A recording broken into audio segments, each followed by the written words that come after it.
प्रिय मित्रों, नमस्कार। मैं आपको जीवन के बारे में कुछ बता रहा था, मानव जीवन के बारे में। मानव जीवन जैसे कि हमने बताया कि बहुत महत्वपूर्ण होता है और ये इसका उपयोग करना बहुत आवश्यक है।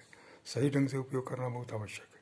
हम लोग उपयोग करते हैं लेकिन अपने हिसाब से करते हैं, अपने ढंग से करते हैं और मात्र एक कुछ छोटे छोटे कार्यों में हम लगे रहते हैं, छोटी छोटी समस्याओं में उलझे रहते हैं और जो मुख्य लक्ष्य है जीवन का, जो मुख्य पर्पस है लक्ष्य का, वो भूल जाते हैं या वो पता ही नहीं रहता है। और बाद में जब हम अंतिम समय पहुंचते हैं तो हमें बहुत अफसोस होता है, बहुत रिग्रेट होता है यह जानकर कि हमने अपने जीवन में कुछ नहीं किया और बहुत सारी कमियां, बहुत सारी परेशानियां हमें नज़र आती हैं और अपनी असफलता नज़र आती है।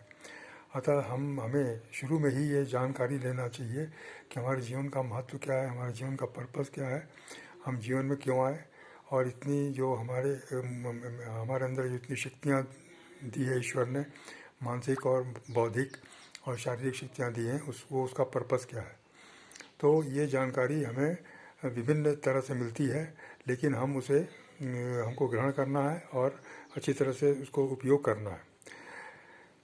जीवन का लक्ष्य बहुत महत्वपूर्ण है और ये जीवन एक उपहार के रूप में ईश्वर ने दिया है जो हमें पूरा करना है। अगर हम इसे सही ढंग से पूरा नहीं करते हैं तो ईश्वर की अवमानना होगी, ईश्वर का अपमान होगा।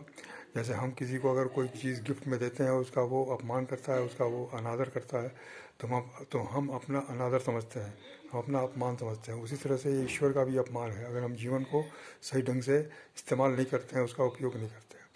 तो ईश्वर ने हमारे लिए सिर्फ एक ही काम दिया है, एक ही लक्ष्य दिया है, वो लोगों की सेवा करना, लोगों की मदद करना, लोगों को आगे बढ़ने में सहायता देना। जैसा कि हमने आपको बताया कि मदद करने का मतलब यह नहीं है कि हम उन्हें कुछ पैसे दें या उन्हें हम बैसाखी दे के आगे बढ़ाते रहें या फिर अपने कंधे पर लेकर के दौड़ते रहें या चलते रहें। ऐसा नहीं है। वो सबसे बड़ा लक्ष्य जो है वो उन्हें अपने पैरों पर खड़ा होने के लिए सिखाना है। उन्हें अपने ताकत का एहसास दिलाना है, अपनी क्षमता का एहसास दिलाना है, बौद्धिक, शारीरिक और मानसिक क्षमता का उनका एहसास दिलाना है। जो उनके अंदर क्षमताएं छिपी हुई हैं उसका एहसास दिलाना, उसको पता होना चाहिए कि मुझे क्या करना है। एक छोटी सी कहानी इसमें मैं बोलना चाहूँगा कि एक आदमी एक चाबी ढूंढ रहा था और वो चाबी चारों तरफ ढूंढ रहा था लेकिन चाबी नहीं मिल रही थी। अचानक किसी घर वाले ने यह देखा था कि चाबी उसके पॉकेट में है, इसलिए उसने आके बता दिया कि अरे चाबी तो आपके पॉकेट में ही है। तो चाबी पॉकेट में देखा तो अरे हाँ, तो चाबी तो मेरे पॉकेट में है, लेकिन हमको पता नहीं था। तो वो चाबी उसके पॉकेट में ही थी लेकिन चूँकि उसको पता नहीं था इसलिए वो चारों तरफ ढूंढ रहा था।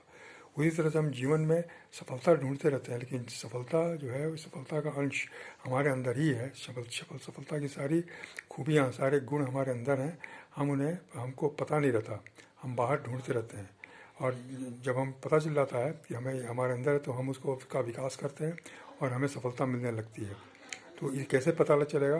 तो पता चलने के लिए अगर जो भी हमारे आसपास लोग हैं वो तो उनको तो नहीं मालूम क्योंकि वो भी हमारी तरह हैं। तो हमें ऐसे लोगों के संपर्क में आना है जिनको पता है कि उनकी क्षमताएं क्या हैं और उन्होंने क्षमता को उपयोग किया है, उसको यूज़ करके वो आगे बढ़े हैं, सफल हुए हैं। तो ऐसे लोगों के संगत में हमको रहना है। तो ऐसे लोग कहाँ मिलेंगे? ऐसे लोग हमको अमूमन पुस्तकों में मिलेंगे और अच्छी मीडिया शेयर से मिलेंगे और कहीं कहीं अच्छे सेमिनार्स होते हैं वहाँ मिलते हैं। तो ये हमको किताबें आजकल उपलब्ध हैं, हर जगह दुकानों में अच्छी अच्छी किताबें मिलती हैं, जो व्यक्तित्व विकास की किताबें हैं, जो मानसिक विकास की किताबें हैं, सोच को बड़ा बनाने वाली किताबें हैं।